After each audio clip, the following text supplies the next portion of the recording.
वही मेरी सम्मान करता है। जो सदाचारी हैं, मैं उसे ईश्वर के मुक्ति विधान के दर्शन कराऊंगा। यह प्रभु की वाणी है। ईश्वर को धन्यवाद।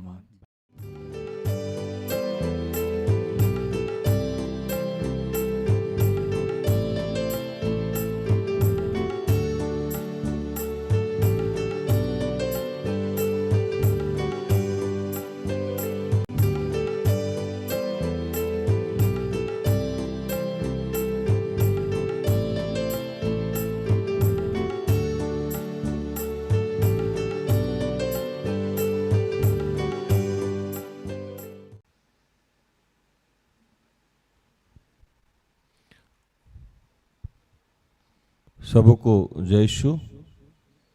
यीशु सहाय। आइए हम प्रार्थना करें कि हे दयालु पिता, हे स्वर्ग और पृथ्वी के सृजनहार, हे हम सबके रचयिता, तेरा धन्यवाद करते हैं आज के सुंदर और आशीषित दिन के लिए जो तूने एक नए अध्याय के रूप में हमारे जीवन से जोड़ दिया। धन्यवाद करते हैं गर्भ से लेकर अब तक हमें संभाला, हमारी छोटी से लेकर बड़ी सारी ज़रूरतों को अपने शाही खत्ते खोल के पूर्ण किया। धन्यवाद करते हैं प्रभु प्रार्थना परिवार के एक सदस्य के लिए, जितने जुड़ चुके हैं, जितने जुड़ने वाले हैं, उनके लिए भी तेरा धन्यवाद करते हैं। धन्यवाद करते हैं हम सबकी अगुआ सिस्टर एस्थर और आपके ऐसे जितने दास दासी हैं उन सब के लिए, हमारे जितने सहयोगी भाई बहन हैं उन सब के लिए तेरा धन्यवाद। पिता इस वक्त जितने लोग मुझे जहाँ से देख रहे हैं, सुन रहे हैं, आने वाले समय में जहाँ देखेंगे उन सब लोगों को, सुनेंगे उन सब लोगों को तेरा धन्यवाद करते हैं। प्रभु जितने लोग आराधनालय में हैं, जहाँ तक मेरी आवाज़ जा रही है, प्रभु इन सबको तेरे हाथों में समर्पित करते हैं, अपने आप को तेरे हाथों में समर्पित करते हैं। पिता हम सब ने अब तक जो भी ऐसा कार्य किया है जो आपको पसंद नहीं है प्रभु, उसके लिए तुझसे क्षमा चाहते हैं। वचन को सुनने और सुनाने में हमारी मदद कीजिए। जो भी डिस्टर्बेंस की बातें हैं, जो भी रुकावट की बातें हैं, वो सब यीशु के नाम से समाप्त करते हैं। धन्यवाद की यह प्रार्थना प्रभु यीशु के जीवित और पवित्र नाम से मांगते हैं। दया से सुन और स्वर्ग के राज में ग्रहण कर, आमीन। आज जो वचन मिला हम लोगों को वो भजन संगीता स्त्रोत ग्रंथ 50 का 23, 50 का 23। धन्यवाद के बलिदान चढ़ाने वाला मेरी महिमा करता है, और जो अपना चरित्र उत्तम रखता है उसको मैं परमेश्वर का किया हुआ उद्धार दिखाऊंगा। बहुत बेसिक बात जो आज प्रभु समझाना चाहता है। महा उपवास काल का समय है, लगभग सारे लोग धर्म कर्म का काम करते हैं इन दिनों। जहाँ भी देखिए धर्मी धर्मी धर्मी, चारों तरफ धर्मी टाइप का फील होता है। किसी से पूछिए बोलता है मछली नहीं खाते हैं, किसी से पूछिए बोलता है हम लेंट काल में अंडा नहीं खाते हैं, कोई बोलता है हम दारू नहीं पीते हैं, है ना। प्यार मोहब्बत तक आदमी लेंट काल में बंद कर दिया, कहीं हम अधर्मी ना हो जाए। प्रभु कह रहा है कि इतना करने का कुछ जरूरत नहीं है, ये आपकी स्वेच्छा है, करें, अच्छी बात है। आपको यीशु के दुख भोग में आप शामिल हो रहे हैं। आप मांस छोड़िए, मछली छोड़िए, अंडा छोड़िए, पत्नी छोड़िए, पति छोड़िए, गाड़ी छोड़िए, बिस्तर पे सोना छोड़िए, जमीन में सोइए, है ना। जो भी त्यागना है त्यागिए, कोई बहुत बुरी बात नहीं, अच्छी बात है। यीशु को अच्छा लगेगा, ईश्वर को भी अच्छा लगेगा और हम लोग को भी अच्छा लगेगा। आपको तो आनंद आएगा ही आएगा। लेकिन इन सब से ऊपर एक चीज है जो बहुत बेसिक चीज है, वो हम लोग करना भूल गए। हम लोग संडे क्लास में एक गाना, हम तो संडे क्लास गए नहीं, आप लोग गए होंगे, स्तुति आराधना ऊपर जाती है और आशीष नीचे आती है। ये संडे क्लास में सिखाया जाता होगा, आप लोगों को सिखाया जाता था ना, है ना। अब स्तुति आराधना हम लोग क्यों करते हैं? स्तुति आराधना का मतलब क्या होता है कि उसको धन्यवाद का बलिदान चढ़ाना, उसकी महिमा करना, उसकी तारीफ करना। तो प्रभु कह रहा है कि ये सारा काम आप कर रहे हैं, लेकिन अगर उसको धन्यवाद नहीं चढ़ा रहे हैं, उसकी महिमा नहीं कर रहे हैं, तो ये सारा काम व्यर्थ हो जाएगा। हालेलुया, आप समझ रहे हैं? अब जैसे इसको और साधारण भाषा में समझे, आज हमारे परिवेश में क्या एक व्यथा है, हम लोग कहते हैं कि हम पति से बहुत प्यार कर रहे हैं, बेपनाह मोहब्बत, एकदम शाहरुख खान टाइप वाला, ऐसे करके मोहब्बत है ना। लेकिन कभी भी कोई अपनी पत्नी को थैंक यू नहीं बोलता, क्या खाना बनाती हो तुम, है ना। या कोई पत्नी को जाके नहीं बोला कि जब से तुम मेरे जीवन में आई हो मेरा जीवन बदल गया, तुमने मेरे घर को स्वर्ग बना दिया, तुम नहीं होते तो क्या होता, है ना। लेकिन हम उसके लिए ज्वेलरी खरीद रहे हैं, हम उसके लिए प्रॉपर्टी खरीद, उसको पता ही नहीं है, सारा दुनिया का काम हम उसके लिए भूखे रह रहे हैं, लेकिन उसको डायरेक्टली जाके थैंक यू बोलने में समस्या है, जबकि बगल में ही सोई हुई है, वहां ईगो प्रॉब्लम, कैसे बोल देंगे। और बहुत सारा लोग तो मेरे ग्रुप में बोलता नहीं बोलते इसलिए कि कहीं फूल ना जाए, फूल जाएगी तो बाद में समस्या हो जाएगा, है ना।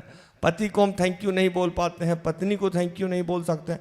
आपको पता है बाइबल एक चीज बताती है, जब आप याकूब को पढ़िएगा, याकूब 5, जब आगे जाइएगा, याकूब 5 में जाइएगा, भूषण भाई कुछ मेहनत कीजिए, याकूब को जब आप पढ़िएगा, याकूब के पत्री में, तो एक बहुत प्यारा चीज लिखा हुआ है जो हम लोग नहीं करते हैं।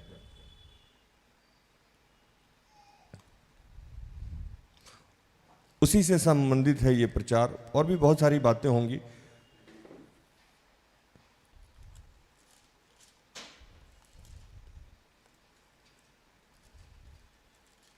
देखिए याकूब 5 क्या लिखा हुआ है, इसलिए तुम, याकूब 5 का 16, इसलिए तुम आपस में एक दूसरे के सामने अपने अपने पापों को मान लो और एक दूसरे के लिए प्रार्थना करो जिससे चंगे हो जाओ।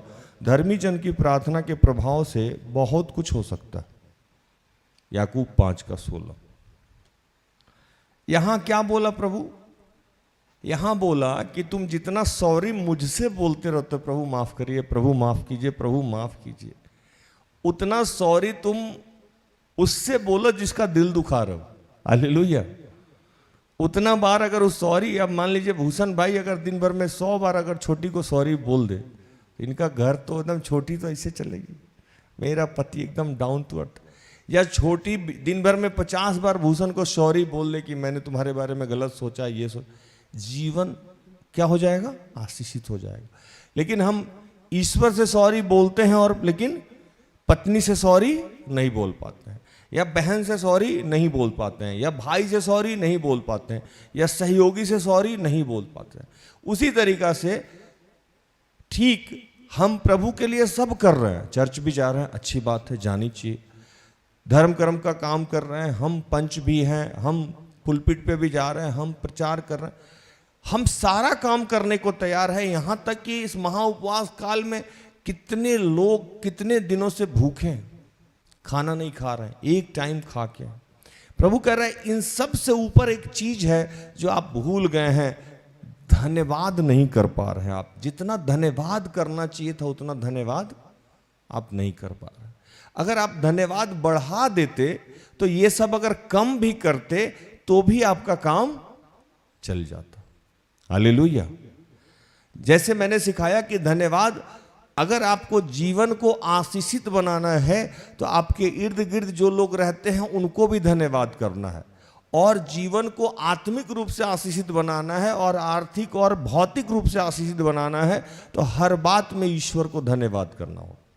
हालेलुया। और लिखता क्या है ना कि धन्यवाद के बलिदान चढ़ाने वाला मेरी महिमा करता है। हर बात में धन्यवाद, बुरा लगे तो धन्यवाद, अच्छा लगे तो धन्यवाद। इसलिए मैंने बोला कि बहुत बेसिक शिक्षा आज प्रभु दे रहा है। पत्नी रोटी जला दी तब धन्यवाद, पति गाली दिया तब धन्यवाद। एक बच्ची आती है हमारे यहाँ, शुरू में आ रही थी, उसके जीवन में बहुत सारा समस्या था। एक दिन उसकी दादी सुन ली कि राज भाई सिखाते हैं कि हर बात के लिए धन्यवाद करना चाहिए। एक दिन वो जो बच्ची आती है, वो उसकी दादी उसको बोली कि बेटा थोड़ा सा चाय बना देना, क्या दादी दिन भर तुम चाय चाय करती रहती हो, रुको अभी सब्जी बना रहे हैं या कुछ कर रहे हैं। वो बोली प्रभु को धन्यवाद तुम ऐसे बोली। अब वो मुंह पलट के उसका देख रही, क्योंकि वही जाके सिखाई थी कि भैया बोलते हैं धन्यवाद करना। उसको बुरा लग गया और वो तुरंत चाय बना के उसको पिला दी। वो कुछ बोली नहीं बोली, वो बोली प्रभु को धन्यवाद और तुमको भी धन्यवाद, थोड़ा देर बाद ही चाय दोगी, कोई बात नहीं। हर बात में धन्यवाद। अय्यूब यही काम कर रहा था कि अच्छा हो तो धन्यवाद, बुरा हो तो धन्यवाद। इससे ना विश्वास प्रकट होता है। और अगर केवल अच्छा हो रहा है तो धन्यवादी हैं और बुरा हो रहा है तो हम कुड़कुड़ा रहे हैं, चिड़चिड़ा रहे हैं, तो हम अविश्वासी के प्रवृत्ति में हम तब्दील हो जाएंगे। आपके जीवन का हर समय हर स्थिति अच्छा ही चले तो ही आप प्रभु को धन्यवाद दें। इसका मतलब कि आप स्वार्थी हैं। क्या है? स्वार्थी हैं और आप विश्वासी नहीं हैं। एक वचन में लिखता है कि जो तुम्हें नमस्कार करे उसे ही तुम नमस्कार करो, तो कौन सी बड़ी बात है ना। कोई अगर तुम्हारे गाल पे थप्पड़ मारे और तुम उसको थप्पड़ मार दे तो कौन सी बड़ी बात है। एक वचन में लिखता है कि तुम अपराध करो और घूसे खाओ, मतलब आप अगर गलत करें और आपको कोई मारे और आप चुप रह जाए तो कौन सी बड़ी बात है। लेकिन कहता है कि विश्वासी का क्या मतलब है कि जब आप अपराध नहीं करें और कोई पीटे और आप चुप रहे, इसका मतलब कि आप विश्वासी हैं। तो धन्यवाद, जब आपके जीवन में सब कुछ बुरा चल रहा था, अय्यूब क्या कर रहा था? सारी परिस्थिति बुरी थी और अय्यूब धन्यवाद दे रहा था। कल भी मैं पुलपिट में बता रहा था कि मैं नया नया चर्च ज्वाइन किया था और चर्च में पूरे परिवार के सामने मैंने चर्च को ग्रहण किया। बिशप से मिला, बिशप स्वामी हमको समझा भी रहे थे कि अगर आप सोचते हैं कि चर्च ग्रहण करने से कुछ पैसा मिलेगा, पहले तो वो हमसे पूछे आपकी शादी हो गई है। मैंने कहा कितना जवान मैं इनको दिखता हूँ कि अभी भी इनको लग रहा है कि, मैंने कहा जी हो गई है मेरी शादी। फिर बाइबल के बारे में कुछ कुछ पूछे तो मैं जवाब देने लगा। और मैं चर्च वर्च में नहीं बताता हूँ कि मैं प्रचार करता हूँ या सेवकाई करता हूँ, अपने से बताना बहुत अजीब लगता है ना। तो आज भी जिस चर्च में हूँ मैं वहाँ कुछ नहीं बताता हूँ, चुपचाप गया अपना साइड में बैठा चला आया, बात खत्म है। मैं कुछ भी बताता नहीं हूँ। किसी दिन देखेगा जानेगा तो वो जानेगा, या कोई बताएगा तो जानेगा, हम लोग नहीं बता पाते। तो बिशप स्वामी हमको क्रॉस चेक कर रहे थे कि ये क्या क्या बाइबल के बारे में जानता है। तो वो जितना पूछते थे हम जी कह के चुप हो जाते थे, फिर आगे पूछते थे फिर कह लिया। तो फिर हमको बोलने लगे कि लोगों को लगता है कि चर्च वर्च ग्रहण करने से कुछ पैसा दिया जाएगा, आपके दिमाग में कुछ ऐसा तो नहीं है? हम कहें जी बिल्कुल भी नहीं है, क्लियर है। तो हम लोग पैसा नहीं देते हैं। मैंने कहा जी ठीक है। कोई लड़की के चक्कर में तो नहीं पड़े हैं कि वो बोली है कि क्रिश्चियन बन जाओगे तो विवाह करेंगे? नहीं, हम कहें बोले ऑलरेडी है मेरे पास, और ऐसा है कि कहीं देखने भी नहीं देती है ना। तो फिर वो सारा चीज जब क्रॉस चेक हो गया तो जो मेरे साथ मेरी अगुआ कहीं उनके तरफ देखा, कहीं दबाव में तो नहीं कुछ कर रहे हैं। मैंने कहा ये महिला किसी पे दबाव दे सकती है क्या? मैंने मन में सोचा। तो सारी बातें हो गई और मैंने चर्च ग्रहण कर लिया। चर्च ग्रहण करने के बाद ये लोग भी गया था, सब लोग फूल माला दिया, आया, बच्चे लोग बपतिस्मा लिए, सारा काम हुआ। उसी के कुछ ही दिन बाद मेरी पत्नी कंसीव की, और कंसीव करने के बाद वो बच्चा हॉस्पिटल में ही रह गया। सिस्टर एस्टर और हम दोनों जगह पे थे। सिस्टर एस्टर प्रेरणा सदन में प्रचार करने गई थी और मैं वहाँ था। मैं चाह रहा था कि ये फ़ोन उठाएं, फ़ोन उठाई नहीं, चूँकि अभी अगर कोई हमको फ़ोन करेगा तो कैसे हम फ़ोन उठाएंगे। पुलपिट पे फ़ोन नहीं उठाएं। अचानक प्रभु का आत्मा उनके साथ बताने लगा कि मेरे साथ ऐसी ऐसी घटना हो गई। वो धड़ से वहाँ से भागी, हॉस्पिटल पहुँची, और हॉस्पिटल आई तो मैं उनको देख के रोने लगा, क्योंकि मेरे मन में चल रहा था कि मेरे साथ ये घटना क्यों घटी। मैंने ऐसा कौन सा अपराध कर दिया कि मेरे बच्चे तक को तुमने मार दिया। मैं तो सारा दिन यही काम करता हूँ कि तुम्हारे ही बच्चों की सेवा करता हूँ और तुम उल्टा मेरे ही बच्चे को मार दिए। फिर मुझे ध्यान लगा कि अगर मार भी दिए, अगर तुमको मरना ही था तो दिए क्यों? 1 घंटा भी तो वो मेरे साथ नहीं रहा, घर में ही मरा, तो दिए क्यों? पूरा 9 मंथ तक मेरी पत्नी परेशान रही, घर अस्त व्यस्त रहा, पैसा लगा, सब कुछ हुआ, तुम उसको देना ही नहीं था। फिर उसके लिए जो भी उसका प्रक्रिया था, सुनील भाई ये लोग पूरा मिलजुल के उसका किया। हम देख रहे थे, हम सिर्फ रो रहे थे, और हम रोते बहुत गंदा है, चिल्ला चिल्ला के रो रहे थे, और एक ही सवाल था कि ऐसा क्यों। और सिस्टर एस्थर मेरे पास प्यार से गई और बोली आइए प्रार्थना करते हैं। तो मैंने कहा क्या कर लीजिए प्रार्थना, मैंने ऐसे ही बोला करिए प्रार्थना। तो बोली नहीं, प्रार्थना आपको करना होगा और आप बोलिए कि प्रभु तेरा धन्यवाद। मैंने कहा नहीं बोलूंगा धन्यवाद, मेरे मुंह से धन्यवाद निकल ही नहीं रहा था उससे, और वो आगे आगे दोहरा रही थी, बोले बोले बोलिए भाई धन्यवाद, मुझसे निकल नहीं रहा था धन्यवाद। मैं इतना इरिटेटेड था, मैं इतना चिढ़ा हुआ था कि मेरे से धन्यवाद निकल ही नहीं रहा था। और वो अयूब का वो बात बता रही थी, अयूब का वो वचन लेके दोहरा रही थी कि तूने दिया तूने लिया, तेरा धन्यवाद हो प्रभु। और मुझे 2 मिनट लग गया, जबकि मैं सारा दिन प्रभु को धन्यवाद देते रहता हूं, मुझे 1 से 2 मिनट लगा उस वचन को रिपीट करने में, मेरे जैसे बच्चे। और जब वो बोलने लगी और मैं रिपीट करने लगा, 1 से 2 बार रिपीट किया, पत्नी रिपीट की, भाई रिपीट किया, वहाँ जितने लोग थे 1 से 2 बार जब हम लोग रिपीट किए, मैं जोर से रोया और उसके बाद मैं शांत हो गया। उसके बाद आज तक मैंने प्रभु से उस बारे में कुछ नहीं पूछा। हालेलुया। धन्यवाद में कितनी सामर्थ। लोग कहता है ना कि मैं धन्यवाद देता हूं, विकट परिस्थिति में सही में धन्यवाद नहीं निकलता है। अगर जो लोग विपरीत परिस्थिति में धन्यवाद देने लगे, विपरीत परिस्थिति में धन्यवाद देने से क्या होता है, आज क्या लिखता है कि जो धन्यवाद का बलिदान चढ़ाता है वो मेरी महिमा करता है। जैसे ही विपरीत परिस्थिति में आप धन्यवाद कर रहे हैं, विपरीत परिस्थिति में इसका मतलब आप प्रभु की महिमा कर रहे हैं। आपके जीवन में बुरा हो रहा है लेकिन आप धन्यवाद दे रहे हैं तो उसकी महिमा हो रही है, और जैसे ही उसकी महिमा हो रही है शैतान आपसे अलग हो जा रहा है। शैतान चिढ़ जाएगा। शैतान को चिढ़ाने का, जिसको मैं बार बार भैया बोलता हूं, उसको चिढ़ाने का सबसे आसान सा तरीका है कि जिस भी परिस्थिति में रहें आप धन्यवाद का बलिदान चढ़ाएं।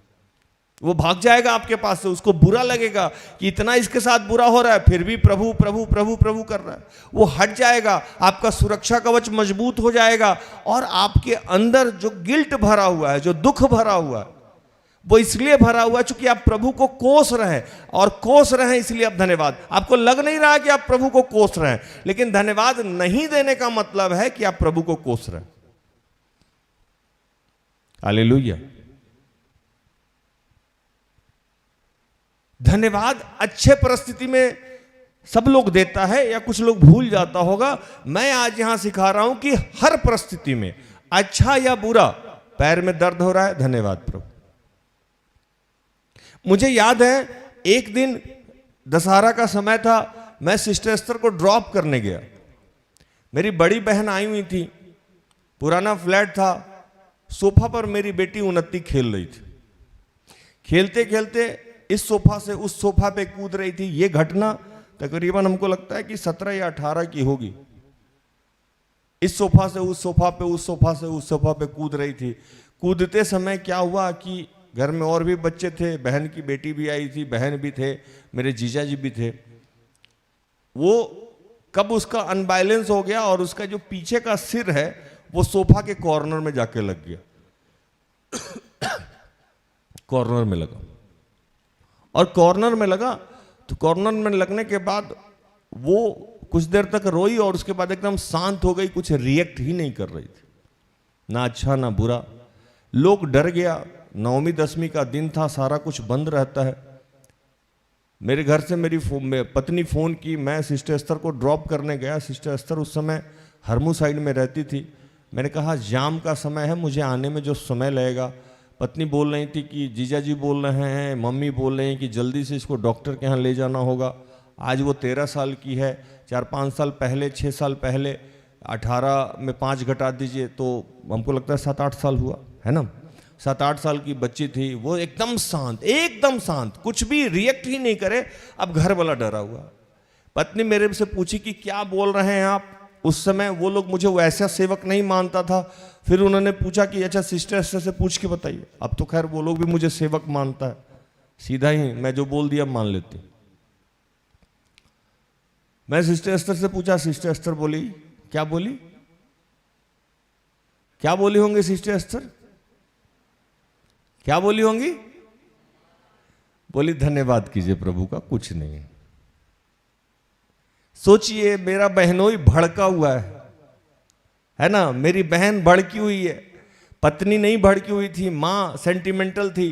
कैसा बाप है यार तुम।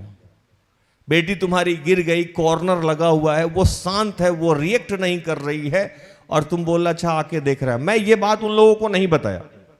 मैं घर गया, घर पे मैंने बेटी को गोद में उठाया और गोद में उठा के उसको सीने से लगाया, थपथपाया, और मैंने बेटी को बोला बेटा धन्यवाद करो प्रभु का, मेरा बहनोई भड़क गया। क्या तरीका है, बच्ची चोट में है, आप बोल रहे हैं धन्यवाद करे, कैसे धन्यवाद करेगी वो। मैंने बहनोई को कोई जवाब नहीं दिया, जीजा को कोई जवाब नहीं दिया। 10-5 मिनट तक मैं अपनी बेटी के साथ रहा और उसके बाद वो खेलने लगी, और आज तक मैं उसे डॉक्टर से नहीं दिखाया। हालेलुया। धन्यवाद कितनी बड़ी चीज है आप समझ ही नहीं सकते। उसकी महिमा होती है। जब जब आप थैंक यू गॉड बोलते हैं, थैंक यू ईश्वर बोलते हैं, तो उसकी महिमा होती है। और जब उसकी महिमा होती है तो सारे स्वर्गदूत आपके लिए काम करने लगते हैं। क्योंकि स्वर्गदूत का एक ही काम है कि जो जो उसकी महिमा करता है उसका और तरक्की कराता है और ये करता है। लेकिन हम लोग धन्यवाद नहीं करते हैं। आज प्रभु कह रहा है कि इस महा उपवास काल में हर बात के लिए धन्यवाद कीजिए, हर काम के लिए धन्यवाद कीजिए। वो चाहे थोड़े समय के लिए आपको बुरा लग रहा हो या अच्छा लग रहा हो। अच्छा लग रहा है तो आप तो करते ही कर रहे हैं, जब बुरा लग रहा है तब भी आपको क्या सिखाया जा रहा है? धन्यवाद करें, धन्यवाद करें। अगर आप ये काम कर रहे हैं तो आप हर वक्त प्रभु की महिमा कर रहे हैं और कोई प्रार्थना करने की जरूरत आपको नहीं पड़ेगी। सिर्फ आपको बोलना है धन्यवाद प्रभु। एक समय था जब मैं कुछ समय के लिए गांव में था, तो गांव में मैं जब रहता था तो पापा मेरे कुछ बच्चों को पढ़ाया करते थे। तो बच्चे आए तो मैं उनको डायरेक्टली जीसस के बारे में तो बता नहीं सकता था। तो बच्चे आए तो मैंने उनको सोचा कि प्रेयर करना इनको कैसे सिखाया जाए। तो मैंने एक प्रेयर का निर्माण किया, जिस प्रेयर में मैंने उनको बोला कि thank you God for this food, make me healthy strong and good. क्या बोला मैंने? Thank you God for this food, make me healthy strong and good. ये प्रेयर वो बच्चे अब तोता की तरह रट लिए। सब गांव के बच्चे अंग्रेजी में अगर बोलते हो तो माँ बाप, अरे बाप रे मेरा बच्चा तो अंग्रेजी बोल रहा है। और वो छोटे छोटे बच्चे, मतलब केजी के, नर्सरी के, प्री नर्सरी के सारे बच्चे अब जब भी खाना खाएं तो ये लाइन दोहराएं। अब ये प्रेयर इतना विकसित हो गया है कि वहां के प्राइवेट स्कूल में भी सिखाया जाता है आजकल। मैंने क्या किया? धन्यवाद करा दिया सबसे। और आज वो बच्चे कोई फोर्स में है, कोई पुलिस में है, कोई कहीं है, कोई कहीं है, लेकिन आज भी वो भूले नहीं। आपको कोई और प्रार्थना करने की जरूरत नहीं होगी। मैं जिस सेवक के माध्यम से विश्वास में आया था, तो उन्होंने मुझे कभी भी वचन नहीं सिखाया या बाइबल नहीं सिखाया। मैं गाड़ी बेचने गया था उनको, ये 99 की बात है। तो मैं जब भी उनसे बात करता था तो जब मान लीजिए जैसे वो पानी पी रहे हैं,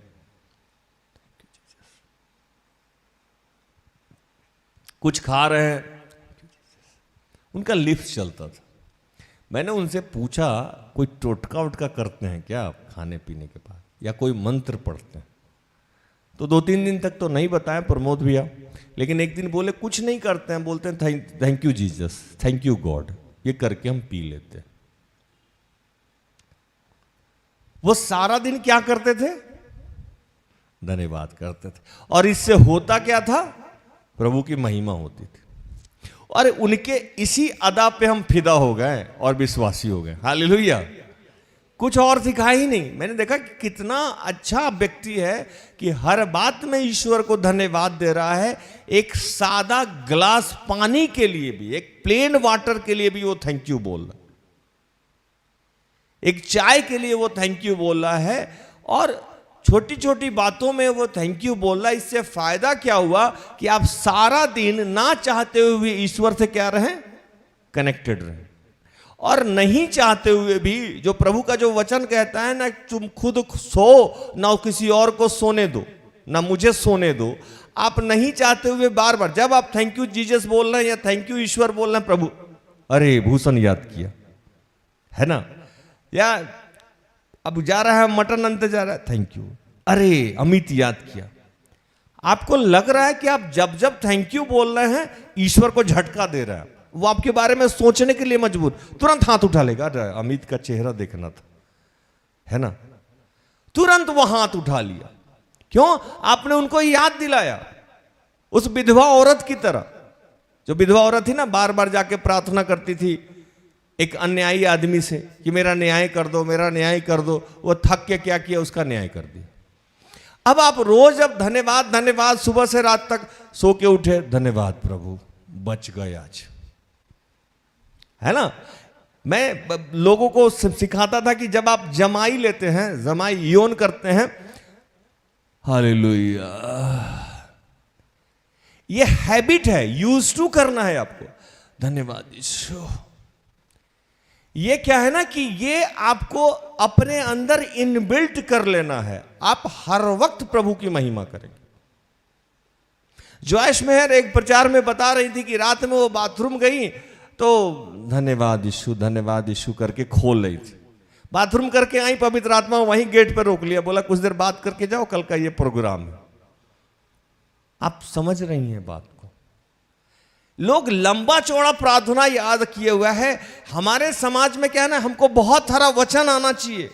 आप वचन इसलिए नहीं जानना चाहते हैं कि आपको वचन आना चाहिए, वचन आप इसलिए जानना चाहते हैं कि लोगों को प्रभाव में डालना चाहते हैं। अरे बहुत बड़ी धर्मी आदमी है, 50 गो वचन बोल दिया, 100 गो वचन बोल दिया, 200 वचन बोल दिया, लेकिन जो बेसिक काम है धन्यवाद आप देना बंद कर दिए हैं। जैसे ही आपको सभा में कहीं खड़ा कराया गया प्रार्थना करने के लिए, एकदम लंबा लंबा उससे कनेक्टेड 5 गो 10 गो वचन लेके आया और बोलना शुरू कर दिए, बोलना शुरू कर दिए। वो तो प्रभु जान ही रहा है कि आप दिखावा कर रहे हैं, लेकिन क्या अकेले में आप सादा गिलास पानी के लिए भी धन्यवाद निकल रहा है आपसे मुंह से? हालेलुया। तो प्रभु कह रहे हैं कि आज हर बात में धन्यवाद कीजिए। प्रभु मेरा बच्चा नहीं हो रहा है, धन्यवाद। प्रभु मेरी शादी नहीं हो रही है, धन्यवाद, है ना। प्रभु मेरी नौकरी नहीं हुई, धन्यवाद। हर बात में धन्यवाद कीजिए। खाना देर से मिला, धन्यवाद। प्रभु मैं डिप्रेशन में हूं, धन्यवाद। मैं तो बच्चों को सिखाता हूं कि शराब पीने से पहले धन्यवाद प्रभु, सिगरेट पीने से पहले धन्यवाद प्रभु। और सारे बच्चे, जितने बच्चे ऐसा किए, सिगरेट छूट गया, शराब छूट गया, पत्नी गाली दी, धन्यवाद प्रभु। भोजन में नमक ज्यादा है, धन्यवाद प्रभु, है ना। पेट में दर्द हो रहा है, धन्यवाद प्रभु। बाल गिर रहा है, धन्यवाद प्रभु। बगल वाला का मोजा महक रहा है, धन्यवाद प्रभु। हर अवस्था में धन्यवाद निकलना चाहिए। इससे प्रभु की महिमा होगी और आपका जीवन बदल जाएगा। जैसे ही आप प्रभु की महिमा करेंगे, आपका जीवन बदल जाएगा।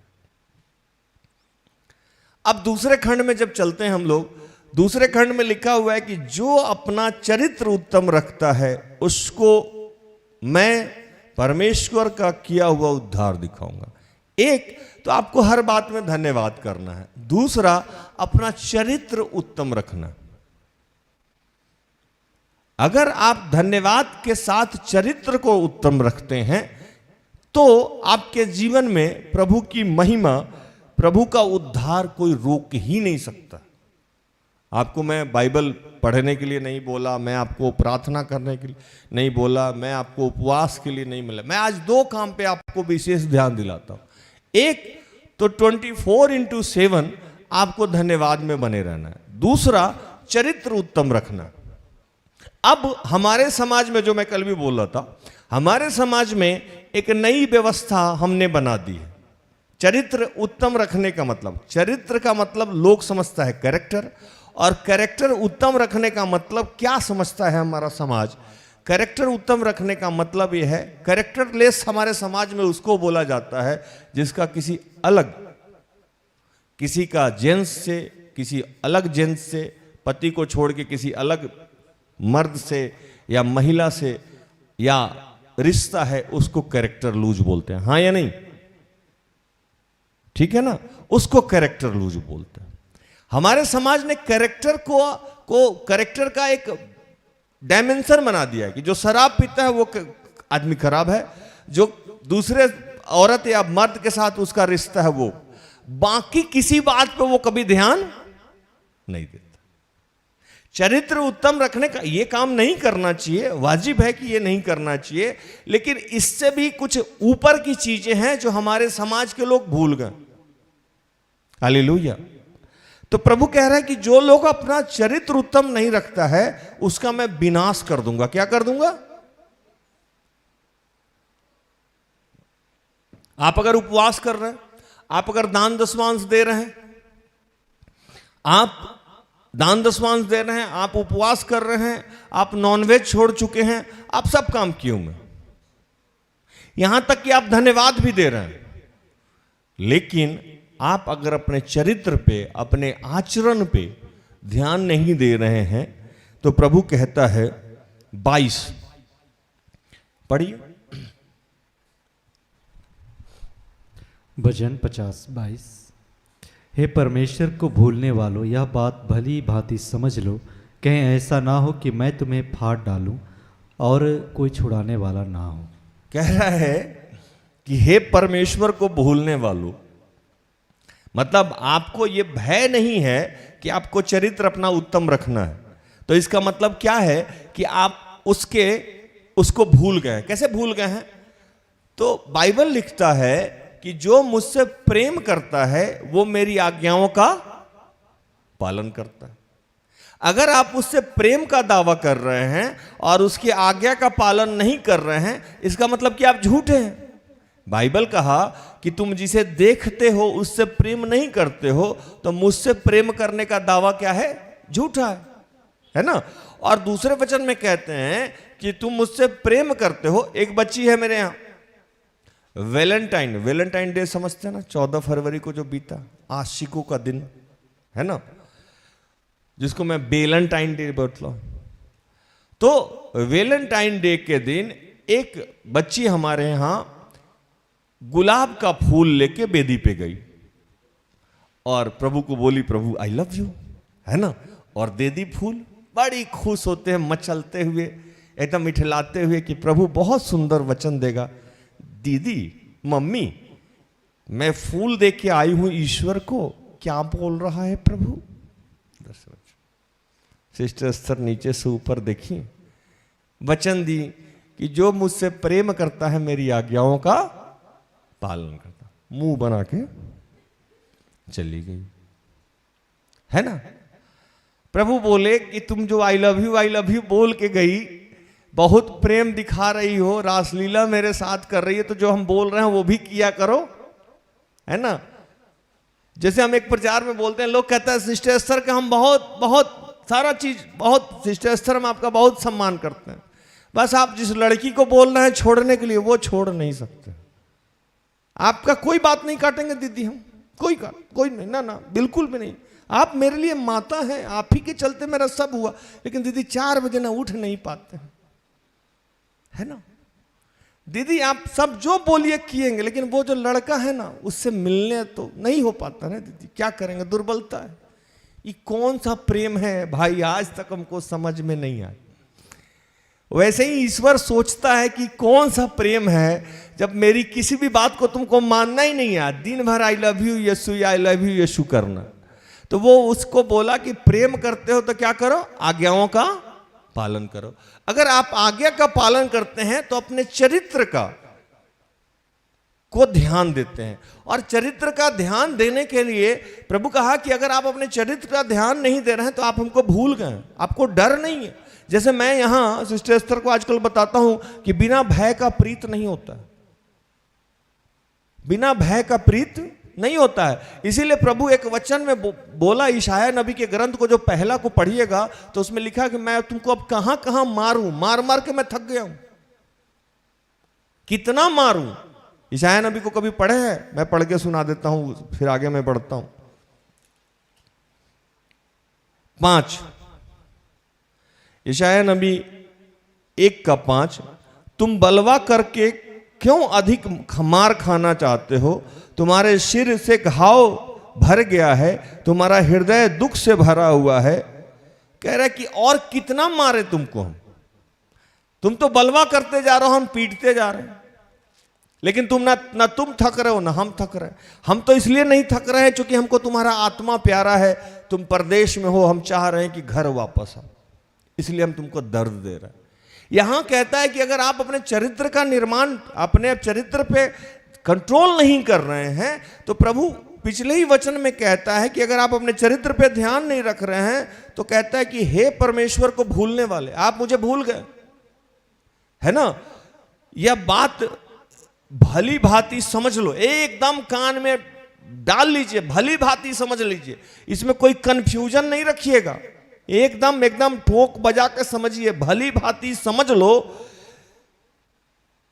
कहीं ऐसा ना हो कि मैं तुम्हें फाड़ डालूं। कौन कहता है? फाड़ डाल, फाड़ डालने का मैं तुम्हें बर्बाद कर दूंगा अगर आपने अपने चरित्र का निर्माण नहीं किया, आप अपने चरित्र को उत्तम नहीं रखा। और ये जो बाकी जो सारा काम जो आप कर रहे हैं ना, इसको मैं जानता हूं, ये आप उस कब्र के समान हो गए हैं, उस बर्तन के समान हो गए हैं जो ऊपर से तो मांज रहे हैं लेकिन अंदर क्या है ना। कब्र में जाके देखिए, अभी इधर दाहिने साइड में जो कब्र है मेरे यहां, ऊपर से तो एकदम गुलाब का फूल और गेंदा का फूल डाला हुआ रहता है। कितना बार बच्चा सब बोलता है कि ताजा ताजा फूल है, वही निकाल मंगा के हैप्पी बर्थडे ना बोल दिया जाए। लेकिन जैसे ही कब्र के अंदर जाइएगा तो क्या होगा? कंकाल, हड्डी, सड़ा गला चीज, बदबूदार चीज। वैसे ही प्रभु कह रहा है कि अगर आप धन्यवाद कर रहे हैं, प्रार्थना कर रहे हैं और सारा परंपराओं का निर्माण कर रहे हैं, सभाओं में जा रहे हैं, प्रार्थना कर रहे हैं, चिल्ला रहे हैं, आराधना कर रहे हैं, लेकिन आपका जो चरित्र है, जो अंदर जो है, उसका अगर आप ध्यान नहीं रह रहे हैं, तो मैं तुम्हें फाड़ डालूंगा। क्या करूंगा? फाड़ डालूंगा। और कहता है कि तू अब चरित्र में क्या क्या आता है। पहला जो आप मानते हैं वो ठीक है कि व्यभिचार में नहीं पड़ना चाहिए, परम स्त्री या परम पुरुष गामी नहीं होना चाहिए, शराब नहीं पीना चाहिए, ये सही है, इसमें गलत नहीं है। लेकिन इन सब से ऊपर कुछ और है जो हमारा समाज हमेशा भूल जाता है। चरित्र में और भी सी चीज आते हैं। कैरेक्टर से लूज होने का मतलब सिर्फ दूसरे मर्द या औरत के साथ सोना नहीं होता है। कैरेक्टर से लूज होने का मतलब झूठ भी बोलना होता है, जो हमारा समाज भूल गया है। अब देखिए क्या लिखता है, 19 को पढ़िए, भजन संहिता 50 का 19। तूने अपना मुंह बुराई करने के लिए खोला और तेरी जीभ छल की बातें गढ़ती है। 20, तू बैठा हुआ अपने भाई के विरुद्ध बोलता और अपने सगे भाई की चुगली खाता है। 21, यह काम तूने किया और मैं चुप रहा, इसलिए तूने समझ लिया कि परमेश्वर बिल्कुल मेरे समान है। परंतु मैं तुझे समझाऊंगा और तेरी आंखों के सामने सब कुछ अलग अलग दिखाऊंगा। हालेलुया। प्रभु कह रहे हैं कि तू अपने मुंह से बुराई करने, अपने मुंह को बुराई करने के लिए खोलता है। केवल हम लोग गलत सलत बोलते रहते हैं, चुगली करते रहते हैं, इधर का बात उधर, उधर का बात उधर। आरसी वाला जीएल का बुराई कर रहा है, जीएल वाला आरसी का बुराई कर रहा है, कोई पेंतिकोस का बुराई कर रहा है, कोई किसी का बुराई कर रहा है, मर्द जेंट्स का बुराई कर रहा है, सास बहू का बुराई कर रहा है, पति पत्नी का बुराई कर रहा है, इधर का बात उधर कर रहा है, मिर्च मसाला मिला के कर रहा है, इतनी सी बात को उतना बना के कर रहा है। आप सारा दिन चुगली कर रहे हो, गलत सलत बोल रहे हो, है ना। तू बैठा अपने भाई के विरुद्ध बोलता है, 20, और अपने सगे भाई की चुगली खाता है। अपने भाई सिर्फ सगा भाई नहीं, पत्नी भी भाई बहन की तरह हो गई आपकी। कोई भी आदमी भाई बहन, आप अगुआ का शिकायत कर रहे हैं, आप पादरी का शिकायत कर रहे हैं, आप फादर का शिकायत कर रहे हैं, आप पंच का शिकायत कर रहे हैं, आप बॉस का शिकायत कर रहे हैं, आप प्रिंसिपल का शिकायत कर रहे हैं, आप टीचर का शिकायत कर रहे हैं, आप इन सब लोगों का शिकायत कर रहे हैं और चुगली भी कर रहे हैं, आप गलत गलत बात बोल रहे हैं। और 21 में कहता है कि यह काम तूने किया और मैं चुप रहा। आप ये सारा गलत सलत बहुत दिन से कर रहे हैं और मैं चुपचाप बैठा हुआ हूं। तो आपको लग क्या रहा है ना कि प्रभु को कुछ दिखाई नहीं देख रहा है। और आप कहते हैं मैं शराब थोड़े ही पीता हूं, मैं कैरेक्टर लूज थोड़े ही हूं, मेरा किसी और औरत के साथ संबंध थोड़े ही है, मेरा किसी और मर्द के साथ संबंध थोड़े ही है। प्रभु बोला ही इन सबसे ऊपर भी कुछ बुराई है जिसको आप भूल गए। और आपको लग रहा है यह काम तूने किया और मैं चुप रहा, इसलिए तूने समझ लिया कि परमेश्वर बिल्कुल मेरे समान है। अब मैं कुछ दिनों से वाच कर रहा हूं कि शायद तुम्हारा आंख खुल जाए, शायद तुम बदल जाओ। तो तुमको लग रहा है कि अच्छा ईश्वर को ये सब में बुराई नजर नहीं आता है। हालेलुया, ऐसा नहीं है, यह सब बुराई है। आपको मैं बताऊं कि यीशु सबसे ज्यादा फरीसी से चिढ़ते थे बाइबल में। और फरीसी लोगों के बारे में जब आप ध्यान से पढ़िएगा तो फरीसी लोग शराब नहीं पीता था। फरीसी लोग परम स्त्री और परम पुरुष गामी नहीं था। कहीं भी इन लोगों के बारे में कोई चर्चा नहीं की गई है कि वो शराब पी के नाली में गिरा था या किसी औरत के साथ या किसी मर्द के साथ पाया गया था। तब भी प्रभु फरीसी लोग से जुड़ते थे, क्योंकि ये सारा हरकत फरीसी लोग करता था। चुगली करना, झूठ बोलना, दूसरों को बर्बाद करना, किसी को गिरा देना। और प्रभु कहता था कि तुम जब तक इन फरीसियों से तुम्हारी धार्मिकता ऊपर नहीं हो तब तक तुम स्वर्ग में नहीं जाओगे। आज इस महा उपवास काल में हमें समझना होगा कि हम सारा कुछ कर रहे हैं, लेकिन इस वचन का आशीष हमें क्यों प्राप्त नहीं है। भजन संहिता 23 में कहता है कि उसको मैं परमेश्वर का किया हुआ उद्धार दिखाऊंगा। किसको? जो अपने चरित्र को उत्तम रखेगा। अगर हम परमेश्वर का किया हुआ उद्धार आज नहीं देख रहे हैं, इसका मतलब कि हमारा चरित्र उत्तम नहीं है। हालेलुया। इसकी मतलब है कि हमारी प्रार्थनाएं, आराधनाएं, हमारी स्तुति वहां तक पहुंच ही नहीं रही है। और हमने उस वचन का आशीष प्राप्त कर रखा है जिसमें लिखा हुआ है कि आजकल जो तुम प्रार्थनाएं करते हो उससे तुम्हारी स्वर्ग में सुनवाई नहीं होती है। ये कहां लिखा हुआ है? ये यशाया में ही लिखा हुआ है कि आजकल जो तुम प्रार्थना करते हो उससे तुम्हारी सुनवाई, स्वर्ग में सुनवाई नहीं होती है, क्योंकि तुम्हारे हाथ रक्त से सने हुए। क्या है? रक्त से सने हुए। अपने आप को शुद्ध करो, पवित्र करो। आज हम इतना झूठ, साँच और यहाँ के भाषा में तेला बेला, इधर का उधर, उधर का उधर करने लगे हैं कि हमारा कैरेक्टर खराब हो गया। लेकिन हम कैरेक्टर से लूज किसको समझते हैं? परम स्त्री गामी को या परम पुरुष गामी को। देखिए कितना सुंदर हिंदी बोलना है ना। उसको हम लोग कैरेक्टर से लूज समझते हैं, या जो दारू पीता उसको कैरेक्टर से लूज। बाकी लोगों ने अपने कैरेक्टर को जस्टिफाई करके रखा है, हम बहुत अच्छे। प्रभु बोला आप अच्छे नहीं हैं। और अगर आप अभी भी नहीं सुधरे तो प्रभु कहता है कि परंतु मैं समझाऊंगा और तेरी आंखों के सामने सब कुछ अलग अलग दिखाऊंगा। आपको प्रभु आपके जीवन में कुछ ऐसा करने वाला है कि आपको समझ में आ जाएगा कि आप झूठ बोलते हैं, आपको समझ में आ जाएगा कि आप चुगली करते हैं। इसका वो डिफिनेशन आपको समझा देगा और इसी चक्कर में आप किसी नए विपत्ति में फंस जाइएगा। हालेलुया। और बहुत इंटरेस्टिंग वचन एक और है जो मैं आपको बताऊं। आप जो ये भेंट चढ़ा रहे हैं, अनयूजुअल भेंट, जैसे हम ये नहीं किए, हम उपवास किए, हम ऐसे किए, हम वैसे किए, हम सारा दिन प्रार्थना कर रहे हैं, हम सारा दिन स्तुति कर रहे हैं, हम दान दशवांश दे रहे हैं। तो प्रभु कहा कि ये सब ठीक है, लेकिन ये सब तब ठीक है जब आपका चरित्र उत्तम। अगर चरित्र उत्तम नहीं है तो ये कोई भी बलिदान आपका मुझे ग्रहण नहीं है। अब कैसे ग्रहण नहीं? लिखता है भजन संहिता 50 का 9, पढ़िए।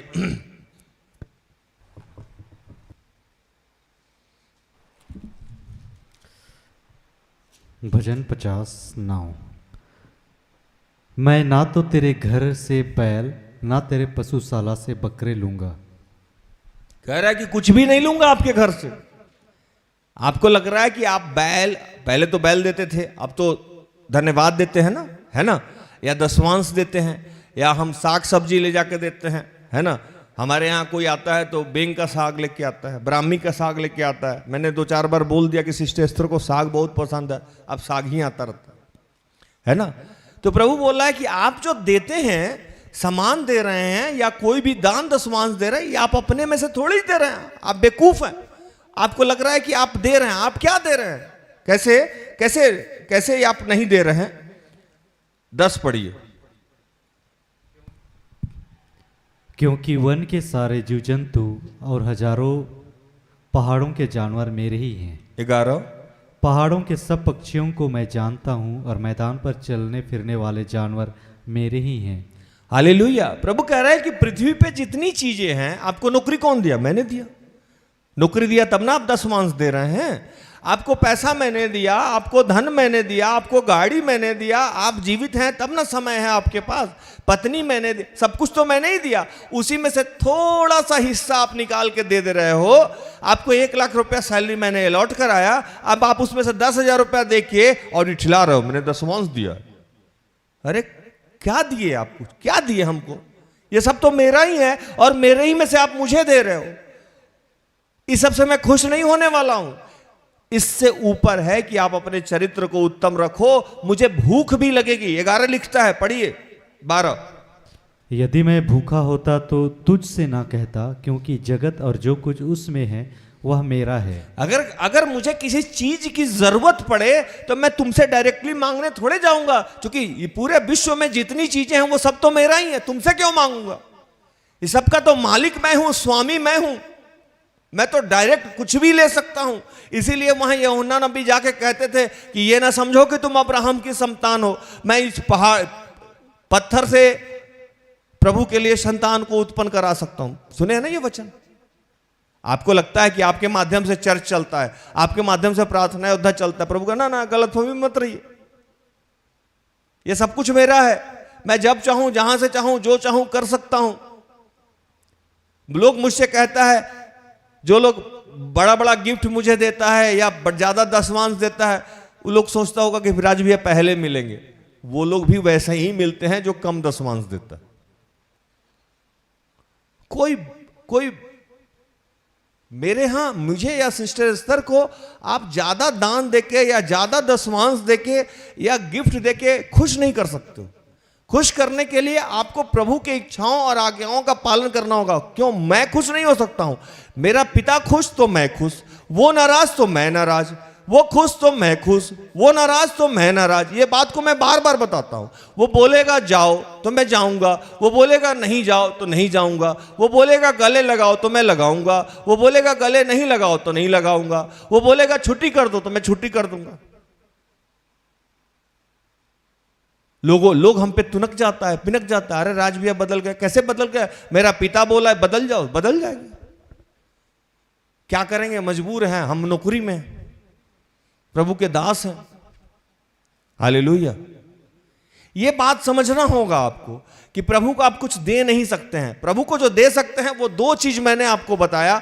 एक तो धन्यवाद का बलिदान और दूसरा अपने चरित्र को आप अच्छा रखना। अगर आप चरित्र अच्छा रखते हैं, धन्यवाद का बलिदान चढ़ाते हैं, तो प्रभु कहता है लिख के रख लीजिए, आपके जीवन में उद्धार होना ही होना है। आपकी बीमारी जाएगी, आपकी परेशानी जाएगी। और चरित्र उत्तम रखने में मैंने वो चीज डिफाइन किया कि आप चुगली कर रहे हैं, आप झूठ बोल रहे हैं, आप बदतमीजी कर रहे हैं लोगों के साथ, आप लोगों को नीचा गिराना चाहते हैं। ये सारा काम आप कर रहे हैं।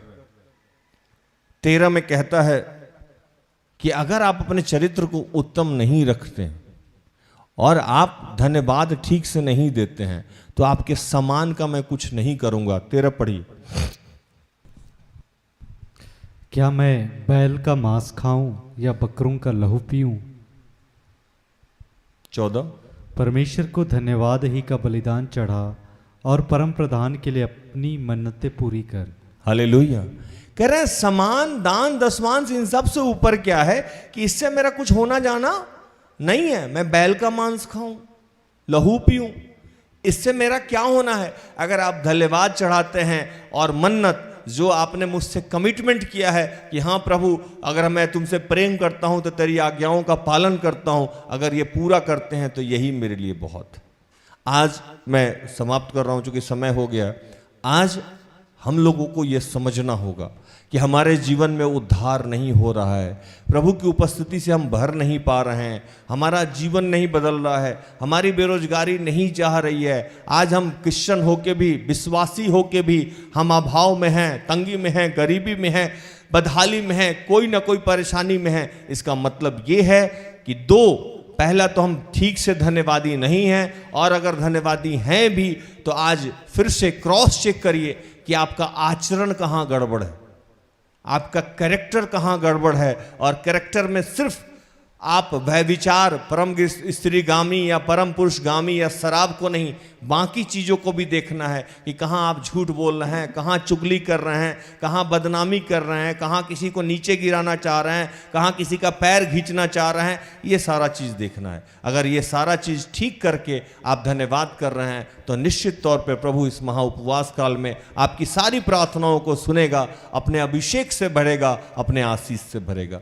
प्रभु इन सारे वचनों से आप सबको और मुझे भी आशीषित करे। आमीन। आइए हम आखिरी प्रार्थना में जाएं।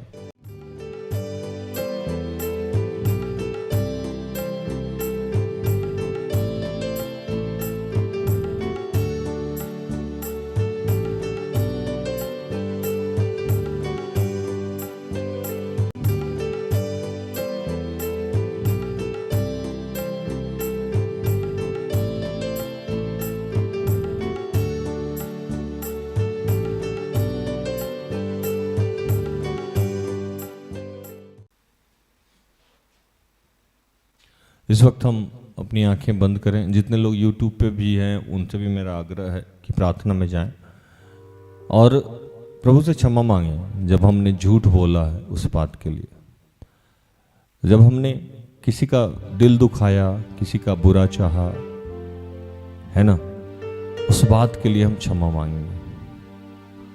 प्रभु ने कहा कि जो तुम खाते हो पीते हो वो संदास से निकल जाता है, उससे तुम असिद्ध नहीं होते, लेकिन तुम जो मन में सोचते हो तुम्हारे मुंह पे आता है उससे अशुद्ध होते हो। आज हमने अपने मन को कहाँ अशुद्ध कर रखा है, आज हमने अपने मुंह को कहाँ अशुद्ध कर रखा है। हम कहाँ किसके बारे में झूठ बोल रहे हैं, कहाँ हम किसकी बदनामी कर रहे हैं, कहाँ हम किसकी चुगली कर रहे हैं, कहाँ किसको फंसाना चाह रहे हैं, कहाँ हम प्रभु को के लिए धन्यवाद कम दे रहे हैं और अपने चरित्रों का निर्माण नहीं कर पा रहे। इस बात को याद करें, क्षमा करें, क्षमा मांगे प्रभु से कि प्रभु हमें क्षमा करे और उससे इस महा उपवास काल में पूर्ण रूप से जुड़ जाए और प्रभु से प्रार्थना करें कि प्रभु आज हमारे जीवन में जो भी समस्याएं हैं उसका समाधान कर, हमारे आचरण का एक नया निर्माण कर। प्रभु तेरा धन्यवाद करते हैं पिता।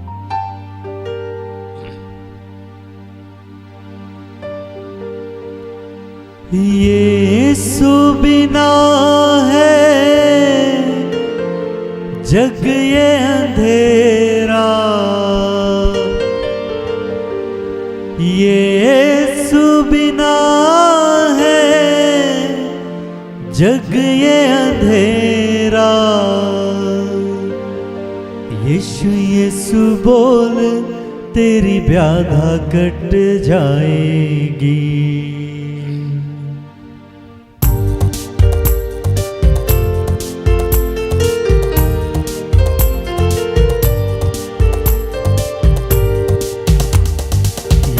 यीशु बोल तेरी व्याधा कट जाएगी। यीशु यीशु बोल तेरी व्याधा कट जाएगी। यीशु यीशु बोल तेरी व्याधा कट जाएगी। यीशु यीशु बोल तेरी व्याधा कट जाएगी। व्याधा कट जाएगी, सहारा मिल जाएगा। व्याधा कट जाएगी, सहारा मिल जाएगा। व्याधा कट जाएगी, सहारा मिल जाएगा। व्याधा कट जाएगी, सहारा मिल जाएगा। यीशु यीशु बोल तेरी व्याधा कट जाएगी, यीशु यीशु बोल तेरी व्याधा कट जाएगी। प्रभु जितने बीमार लोग हैं, माधुरी, निगार, राम, ऋतिक, दिव्या, उनके लिए मैं प्रार्थना करता हूँ। जो लोग नशे से ग्रसित हैं, अरविंद, नामजन, जॉन, शालो, जो लोग बेरोजगार हैं, रोजगार के लिए प्रार्थना चाहते हैं, सुशन, कंचन, सचित, जो लोग पढ़ाई और एग्जाम के लिए प्रार्थना चाहते हैं, इटवारी, नेहा, डैमियन, इशिता, जैस्मिन, जो लोग पवित्र आत्मा के लिए प्रार्थना चाहते हैं, सुनील, मगदली, नवीन, अभिषेक, विभू, ऋतिक, उषा, कुलदीप, रश्मि, प्यारा, अंजलि, आदित्य, जो लोग वैवाहिक समस्या के लिए प्रार्थना चाहते हैं, सुनीता, और आज जिनका जन्मदिन, आशना के लिए तेरा धन्यवाद करते हैं प्रभु। क्यों कहता है मेरा मेरा, क्यों कहता है मेरा मेरा, कुछ नहीं बंदे जग में तेरा, कुछ नहीं बंदे जग में तेरा, यीशु बिना है जग ये अंधेरा, यीशु बिना है जग ये अंधेरा, यीशु बिना है जग ये अंधेरा, यीशु बिना है जग ये अंधेरा, यीशु यीशु बोल तेरी व्याधा कट जाएगी, यीशु यीशु बोल तेरी व्याधा कट जाएगी। हे पिता, हमारे देश के प्रधानमंत्री, राष्ट्रपति, हमारे मुख्यमंत्री और स्टेट के मुख्यमंत्री, जितने मंत्रीगण हैं, जितने विधायक हैं, जितने एमपी हैं, जो भी प्रशासनिक गैर प्रशासनिक पदाधिकारी हैं, उन सब के लिए, जो भी डॉक्टर्स हैं, इंजीनियर्स हैं, प्रोफेसर हैं, टीचर हैं, प्रभु छोटे से लेकर बड़े व्यापारी हैं, उन सब के लिए तुझसे प्रार्थना करता हूँ। जितने हमारे सेवक सेविका हैं प्रभु, जो आपके लिए काम करते हैं, उनके लिए मैं प्रार्थना करता हूँ। जितने विश्वासी हैं, गैर विश्वासी हैं, मैं उनके लिए प्रार्थना करता हूँ। प्रार्थना उद्देश्य से जुड़ चुके और जुड़ने वाले तमाम लोगों के लिए प्रार्थना करता हूँ, जो हमें दान दशवांश श्रम के माध्यम से हमारा योगदान करते हैं, उनके लिए प्रार्थना करता हूँ। जितने लोग प्रभु इस महा उपवास काल में उपवास के साथ तुझे ढूंढते हैं, मैं उनके लिए प्रार्थना करता हूँ। प्रभु हम सबको धन्यवाद देने का आशीष दे और हमारे चरित्र का निर्माण कर, हमें वो सहायक आत्मा दे पिता। धन्यवाद ईश्वर। अपना मोह तू दुनिया से हटा ले, अपना मोह तू दुनिया से हटा ले, यीशु को अपने दिल में बसा ले, यीशु को अपने दिल में बसा ले, पिता से तेरी दूरी मिट जाएगी, पिता से तेरी दूरी मिट जाएगी, पिता से तेरी दूरी मिट जाएगी, पिता से तेरी दूरी मिट जाएगी, यीशु यीशु बोल तेरी व्याधा कट जाएगी, यीशु यीशु बोल तेरी व्याधा कट जाएगी। पिता, जितने लोग इस प्रोग्राम को रोज देखते हैं, उन सबको जो आज जुड़े हुए हैं और जितने हमारे चैनल पे प्रोग्राम रखे हुए हैं, उसको देखने वाले, सुनने वाले हर लोग को तूने आशीषित किया है। उन सब की सारी प्रार्थनाओं को सुना है पिता, इसलिए तेरा धन्यवाद। सब कुछ आपके हाथों में समर्पित करते हैं। इस पूरे क्षेत्र को तूने आशीषित किया है पिता, तेरा धन्यवाद करते हैं। कोई नमिता है प्रभु, इनके जीवन को बदलने जा रहा है, तेरा धन्यवाद करते हैं प्रभु। और इन तमाम प्रार्थना को प्रभु यीशु के जीवित और पवित्र नाम से मांगते हैं। दया से सुन और स्वर्ग के राज में ग्रहण कर, आमीन। तो धन्यवाद प्रभु, आप सबको आशीष दे। आशा करते हैं कि आज की प्रार्थना से, आराधना से, वचनों की उद्घोषणा से और अंतिम प्रार्थना से प्रभु ने आप सबको स्पर्श किया।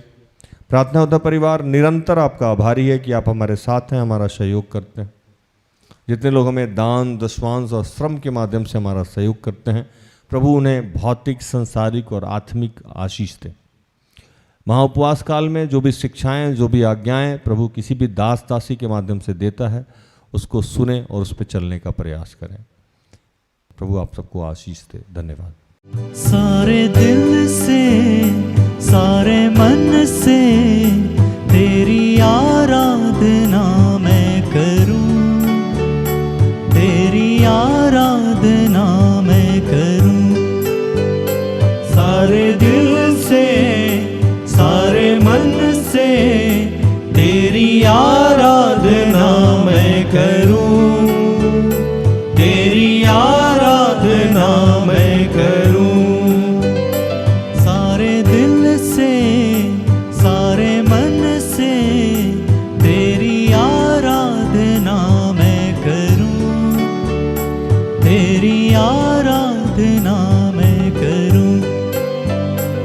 सारे दिल से